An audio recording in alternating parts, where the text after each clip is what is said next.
the art world is there for you if you need it. And I think in the case of Wendy, it's just she's learned so much of herself through and within the art world. That's not necessarily where she's going to continue to learn things about herself. I'm finding it hard not to do answer for Wendy and then ask about Walter. Yeah. I know. I guess I hide behind her a lot. Yeah?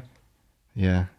I feel myself being very cagey. That's okay. Yeah. You're allowed to be cagey. Mm-hmm. Yeah. I mean, that's probably why I developed an alter ego for the past 10 You know years what? Good point. I am asking the me. person who created an alter ego very personal questions about themselves.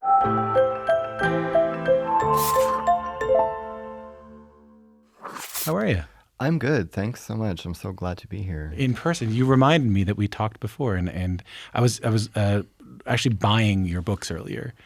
And I saw one of them and I said, yeah, we had that on the show. We did that one on the show. I remember that now. Yeah, I remember that interview because you were like, well, what kind of music do you listen to when you're working? And I was like, video game music.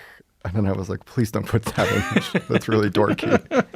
I feel like I probably responded well to that. I like video game music. Yeah, I remember you saying like, oh yeah, me too. I love that. Mm-hmm. Yeah, I like video game music. Yeah. By the way, I guess I'm skipping past the thing I just mentioned in the introduction. Sure. So is this it? Well, I guess. I mean, Wendy and I have been together for a while, and I think it's time to explore other things. But like Wendy as a character is not totally done. Like, you know, she's existed as a comic book character, right? Like for the past decade or so. But I do consider her just sort of also a conceptual project of mine. And I am interested in the idea of, you know, her and I are these like aging starlets now, and maybe it's time for her to get into like her influencer era, like her Jennifer Aniston skincare commercial era. Right. I do like this idea that like her being a comic character is her like being an actor, and now she's like stepping away from acting for a while and like becoming a philanthropist or something. But are you stepping away from the drawing of Wendy for a while? In terms of like the Wendy books series, yeah, like that, I think I need to put aside for a while. Why? Well, because so much of it is about my life and in relation to what's happening to me, you know, but I personally want to step away from narrating my own life or a version of it. Like I want to just actually kind of just live it for a while, a little more privately than I have.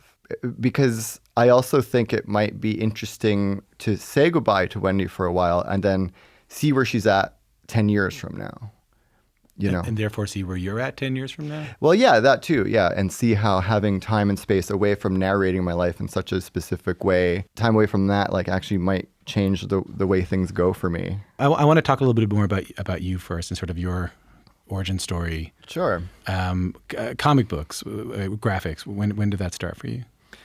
Well, probably as long as I can remember, really, like as a little baby. Like I had a friend. Really? Well, yeah. Like I had a friend and he lived down the road and he would bike over to my house and we would just make these like, you know, folded 8.5 by 11 sheets of paper and we would just draw like the Ren and Stimpy cartoon show episode that we saw and we would just redraw what happened in the episode. Yeah, well, I guess like the Coles notes of it is that I was making comics and zines, as a kid. And then in high school, I would like Xerox them like on my lunch break down the road instead of be social because that was difficult for me. And I would sell them on the school bus to school for like $1 each. So I had like my little business, you know, and like if everyone's buying a zine for me for $1, that's like $15. Mm-hmm. That's a lot of money. Yeah, it's real money. It's real money. You can like buy a poutine at like the restaurant. And I guess it was cool that people liked them. Yeah. I mean, people were receptive, you know, like the bullies and the cool girls, like they still were into it. That's cool. Yeah. And then, so you were going to art school, you were making art, you were making these comics, and then I want to talk about Wendy. So the legend of Wendy, like the legendary origin story of Wendy among Wendy fans, is that you doodled her on a placemat while out for brunch with friends. Is this true? Is this apocryphal? Yeah. So I had graduated art school and I didn't know what was next. And I was kind of frustrated with the way my art was going. And I don't know, I just went out to a punk show one night and like had a lot of fun, got kind of drunk. Yeah. By the way, I know I got kind of drunk. you're allowed to, you don't have to whisper that you got drunk in the CBC. It's I okay. just don't know if my mom's listening. Oh, sorry. Yeah. And then She's not. no, she's not. And the next day, Has I taste. was with my friend Jonas, and we were sitting in this diner that like all the punks used to go to eat breakfast the next day, right? Yeah. And I didn't come up with the name Wendy. Like, But the story I heard is that you were like doodling on a Yeah. doodling on a napkin, and instead of what I want to ask you is why instead of doodling what I'm doing right now, circles or hearts or I can lines. see those. Yeah, very nice. Thank you very much. Thank you. Why instead of doing these circles or hearts or whatever, you started to doodle someone who looked like Wendy? It was never intentionally supposed to be an alter ego that's so different from me in any way. Like it just sort of emerged, I think, like unconsciously without having some sort of like specific feeling of what kind of subjectivity this is going to be and like what kind of like signifiers and what we bring into like what the subjectivity is, you know, like it was a lot more loose and instinctual than that. Yeah, I mean, what I read, I remember reading was that like you were sort of surrounded by the gallery world, and there was a lot of pressure to make very serious capital A art. That was a pressure I put on myself. And like, it's not that any of my art was very serious to begin with, but you know, I had just done a residency at the Band Center and I was like meeting all kinds of contemporary artists that were like tackling things in this very conceptual, specific way. And I felt like this pressure to sort of be more austere and academic in the way that I make things, right? And then I think that pressure, like it just broke and I was like, I'm just going to make this really stupid drawing of someone vomiting. And it was the first thing that had made me feel like joy in a long time. Like, I know when I'm on the right track, when I'm making something, if it makes me laugh, that's sort of where it started. It was like, I put her on Facebook, like photoshopped it, went home from the diner, photoshopped it into a loose narrative and like put it up as an image on my Facebook and people were liking it and I like attention. So it was like, great. And then somebody posted a comment like, you know, if you made a whole book of this, I would buy it. And I was like, well, that's also good to know. I'm realizing for people who might be listening to this and going, I don't know what you're talking about, Tom. Tell me who Wendy is. How do you describe Wendy? Well, the canned thing that I say is like Wendy is a young urban person artist who dreams of art stardom, but her plans are perpetually derailed by her own bad decisions. When did that drawing and the person that you had sort of created there become the alter ego of you? Wendy? Yeah. Well, I mean, that's what's funny is like I didn't go into it feeling like this is an alter ego of mine. It was just, this is just a character and here are her experiences. But because I'm drawing from my reality, like she just happens to do a lot of very similar things that I do. It does feel like you're in there. Oh yeah, absolutely. I mean, what's funny is like writing things unconsciously and then looking back and realize I had like the whole thing in the first zine that I ever published was this like love triangle kind of thing. And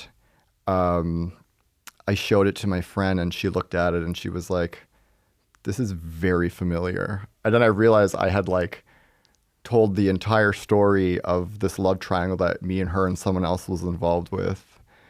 And I didn't ask permission to do it because I didn't think that I was doing that. It just, I was subconsciously creating the story that had happened to me. And I was like, oh my God, whoops, sorry. But even Wendy in the series has her own Wanda. She has her own comic where she writes about her own life and people are mad about her because the character that she created is, you know. Yeah, which, you know, is based on what's happened to me. Yeah. It's very interesting. It's a mise en abîme, I think is the term. The term I'm looking for that's not alter ego? No, like the reality within the reality within the reality. Yeah, it's like the mise en abîme. What's Wendy going through in this book? So in the case of the new book, I'm like, well, Wendy is just emerging from this pandemic like a complete shell of a human being. Like the book before this, she has a kind of a happy ending. You know, like the series could have ended there. She like moves to Toronto and she has kind of a poly thing. And she's like getting started her career in this like urban center and like she's become an adult. But then this next book, I'm like, well, what if like after the happy ending, like what happens after the happy ending? And in this case, like her life completely is like crushed to a pulp, I guess. I mean, on the surface, it looks good. I mean, she's nominated for a very prestigious award that hilariously you call the National Food Hut Contemporary Art Prize. Yeah. You were longlisted for the Sobey Award, the most generous prize an artist can win in Canada. So I really loved that. What's your relationship with arts awards?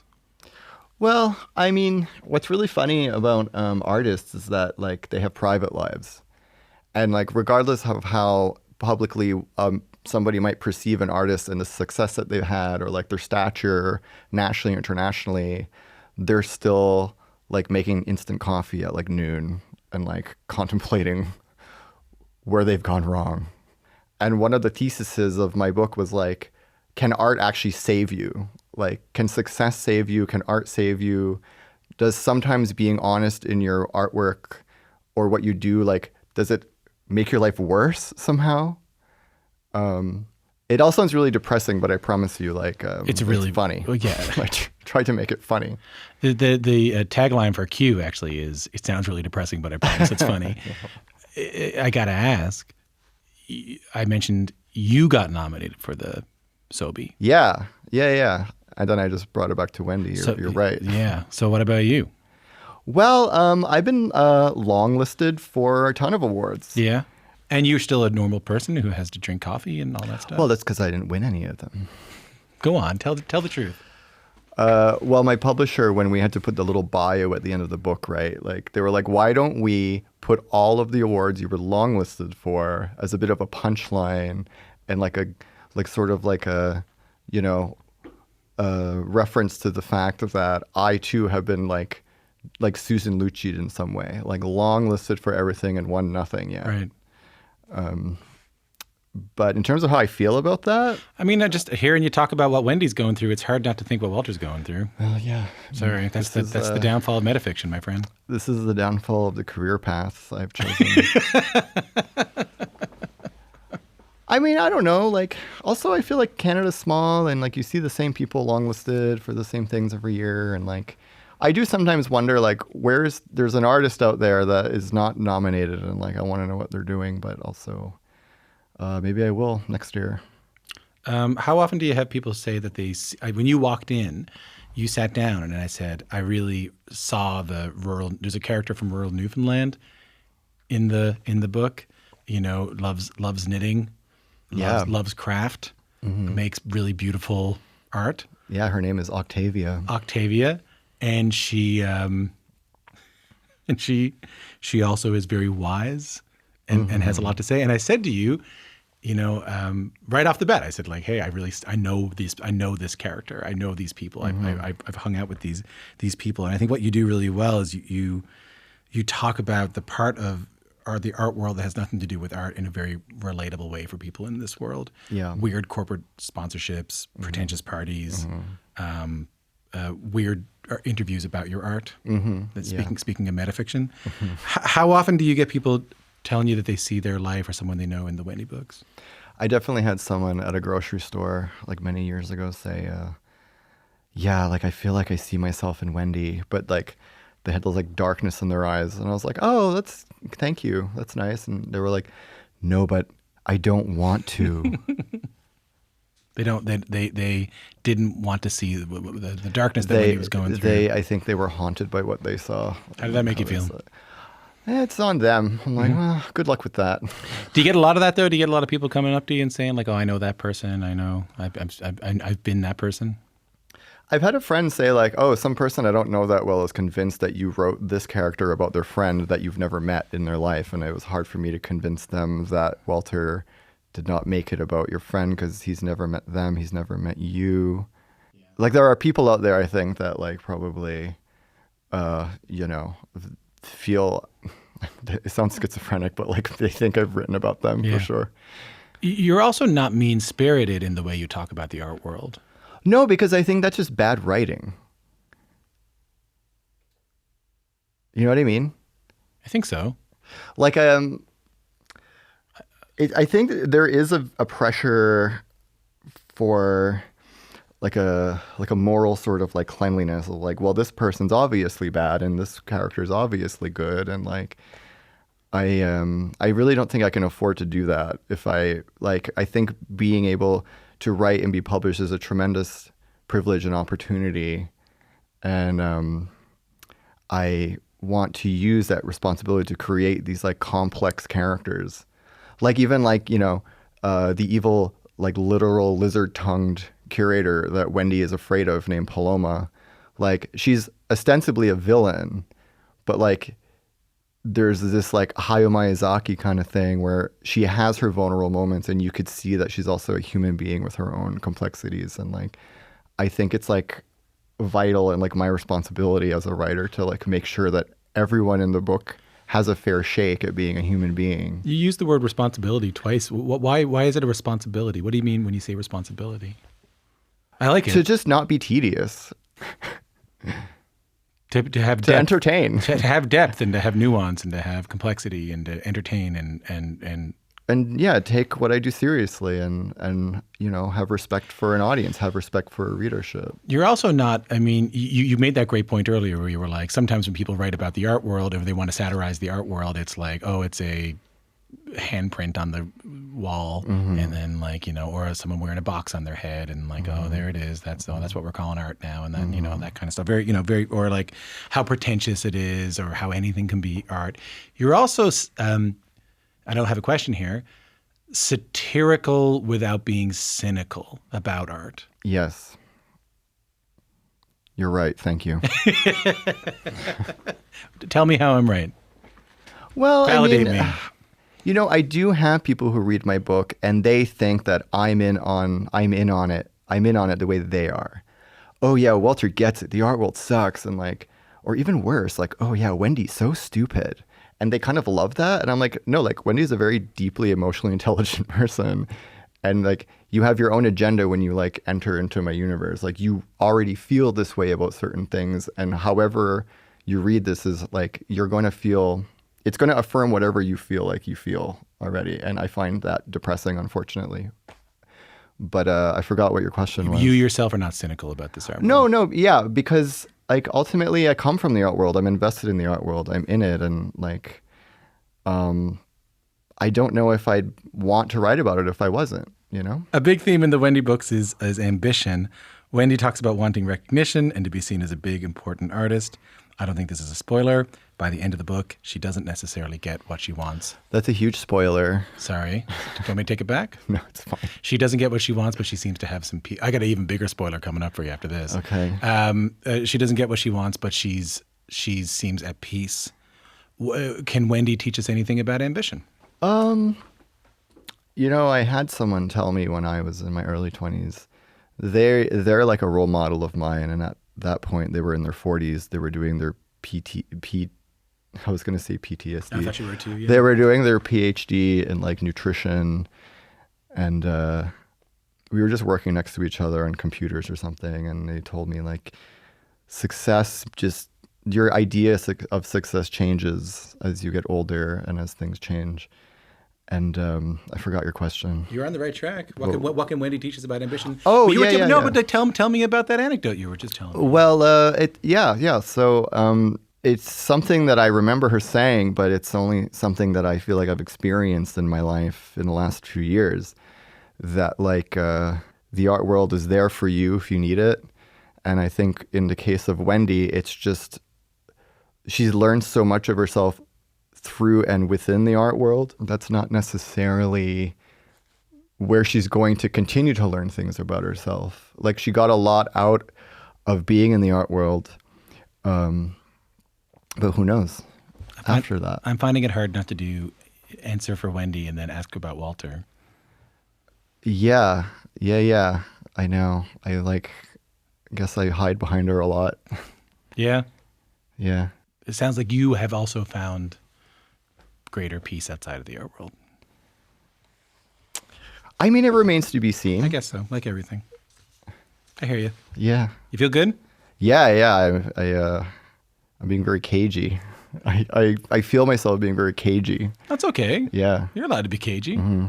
I feel like I'm learning a lot here, and I feel like you're telling me things you want to tell me. Yeah, I mean, that's probably why I developed an alter ego for the past 10 You know years what? to Good do point. all I the am speaking instead asking of the me. person who created an alter ego Yeah. very personal questions about themselves. Okay, this is about Wendy. Okay. You break the fourth wall a bit in this book, in the final pages, and spoilers be damned, because I need to ask about this. Sure. There is a panel where Wendy stares out at the reader and says, "Thank you." Well, I left that purposefully ambiguous. Who is she talking to? I'm going to let the reader decide, because the way the artwork is laid out, she's either talking to the art crowd, she's talking to Winona specifically, or she's talking to the person looking at the page. And I think that it's all of them. Because for me, in a way, it's all of them. What does that mean? For me, in a way, it's all of them. Like my relationship to the characters I've written, I'm thanking them in a way for helping me work through what I've gone through. My, gratitude to the art world in a specific way. I'm not leaving the art world, but like leaving the satirizing of it or something. So a little, zoom out like that crowd of people. But yeah, I mean, I don't know. I think you're onto it. Yeah. You're thanking the art world for what they gave you. And I guess, the readers too. Thanking the readers as well. But then maybe thanking myself, because like my character's looking at me and I'm drawing it and it's facing me as I'm drawing it. So maybe there's a thank you to myself as well. That's beautiful. Yeah. It really is. Yeah. Jokes aside, and I really find it really fun to talk to you. Like I feel like I'm. That's really good to know. Thank you. I do. I feel like I'm riding a train by holding onto the side of it in a really fun way. That's fantastic. You know what I mean? I will take your word for it. But I find the work that you do so funny and smart and original and funny in a really non-pandering way that I really love. Yeah. No, I definitely don't want to pander to anybody. No. Ever. You said that you're taking a break from Wendy for at least 10 years to focus on other art? And Wendy might show up in other things, you said? Yeah, here and there. I'm not done drawing comics per se. It's just like the Wendy story arc, the Wendy trilogy. It's like the original Star Wars trilogy. Just take a little snooze. Yeah. What do you think Wendy gets up to on her vacation? What do you think Wendy's going to get up to when you're not looking? She's going to be an influencer for fair trade coffee, for a local skincare brand, for Birkenstocks. Well, she's already done that. She's going to keep the money flowing. Her creator isn't getting a lot of grants recently because of, precarity. But so it depends what I'm up to, I guess. I hope I get to hear more from Wendy and more from you really soon. Oh, you 1,000% will. I really love talking to you. Thank you for coming in. Yeah, thanks so much, Tom.